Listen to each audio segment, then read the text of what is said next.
உங்களுக்கு தெரியுமா ரசூலுல்லாஹ்வோட உம்மா எத்தனாவது வயசுல மௌத்தா போனாங்க? 6வது வயசுல மௌத்தா போனாங்க. எங்க மௌத்தா போனாங்க? ரசூலுல்லாஹ்வை மக்கால இருந்து மதீனாவுக்கு அழைச்சிக்கிட்டு போறாங்க உம்மா. அங்க இருக்கிற சொந்த பந்தங்களை பார்க்கிறதுக்கு. மதீனாவுக்கு பக்கத்துல அபுவா என்ற இடத்துல தான் உம்மா அடக்கம் செய்யப்படுறாங்க மௌத்தாகி. ரசூலுல்லாஹ் மதீனாவுக்கு போய் 53 தாண்டி 60 வயதை நெருங்குகிற மனிதர், மதீனத்து சாம்ராஜ்யத்தின் தலைவர், சஹாபாக்களுடைய உள்ளங்களிலே இடம் பிடித்த மாமனிதர் ரசூலுல்லாஹ் ஒரு நாள் உம்மாட கபரை தேடி வந்து அந்த கபருக்கு பக்கத்துல நின்றுகிட்டு கண்ணீர் வடிய அழுகிறாங்க. சஹாபாக்கள் இந்த அழுகையை பார்த்து போட்டு ஆச்சரியத்தோட்ட கேட்டாங்க, அல்லாஹ்வின் தூதரே ஏன் நீங்க இப்படி அழுகிறீங்கன்னு கேட்டாங்க. ஏன் நீங்க இப்படி அழுகிறீங்கன்னு கேட்டாங்க. ரசூலுல்லாஹ் சொன்னாங்க, நான் அல்லாஹ் கிட்ட 2 அனுமதி கேட்டேன்.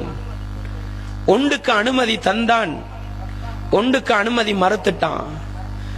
என்ன முதலாவது கோரிக்கை? யா அல்லாஹ், என் உம்மாட கபரை கொஞ்சம் பார்த்துட்டு வரணும், இதுக்கு அனுமதி தருவியான்னு கேட்டாங்க. அல்லாஹ் அனுமதி கொடுத்தான், கபரு கிட்ட போனாங்க. 2வது கோரிக்கை, என் உம்மா இணை வைப்புல மௌத்தா போனாங்க, என் உம்மாக்காக நாம் பாவ மன்னிப்பு தேட வேண்டும், இதுக்கு அனுமதி தருவாயா என்று கேட்ட நேரம் அல்லாஹ் அனுமதி தர மறுத்து விட்டான். இதை நினைத்து அழுகிறேன் என்று சொன்னார்கள். சுற்றி இருந்த சஹாபாக்கள் எல்லாம் அழுது விட்டார்கள். என்ன சொல்ல வருகிறேன் தெரியுமா? இணை வைப்பிலே இருந்த உம்மா சுவர்க்கம் செல்ல வேண்டும் என்று ரசூலுல்லாஹ் ஆசைப்பட்டார்கள். இந்த உம்மா, உங்களோட உம்மா அல்லாஹ்வை நம்பின ஒரு பெண்மணி. ஏண்ட வாப்பா, உங்களோட வாப்பா அல்லாஹ்வுக்கு சுஜூது செய்கிற ஒரு ஆண்மகன். பொருளாதாரம் தரவில்லை என்பதற்காக, காணியிலே பங்கு தரவில்லை என்பதற்காக, இரத்த உறவுகள், அல்லாஹ்வை வணங்கக்கூடிய உறவுகள் மதிக்கவில்லை என்பதற்காக, மகளிட கல்யாணத்துக்கு சொல்லவில்லை என்பதற்காக, போட்ட வலிமாவுக்கு சொல்லவில்லை என்பதற்காக எதிர்க்கிறோமே, நாசமா போண்டு ஏசுறோமே, நீ கெட்டவன் என்று ஏசுறோமே, வாளை எடுத்துக்கொண்டு சென்று அந்த இரத்த உறவை கொல்ல வேண்டும் என்று துடிக்கிறோமே. அடே அப்பா, ரசூலுல்லாஹ் உம்மா மௌத்தாவி 6 வயசு, 60வது வயசுல கபரு கிட்ட நின்று கொண்டு என் உம்மா சுவர்க்கம் போகணும் ஆசைப்பட்டாங்களே. என் உம்மா என்ன அநியாயமும் செய்யட்டும், நான் உலகத்தில் இன்றைக்கு வாழ்றதுக்கு என் உம்மா செஞ்ச முயற்சி காரணம். என் வாப்பா என்ன செய்யட்டும், நான் இன்றைக்கு இந்த உலகத்தில் ஒரு மனுஷனா வாழ்றதுக்கு என் வாப்பா பெத்தது காரணம்.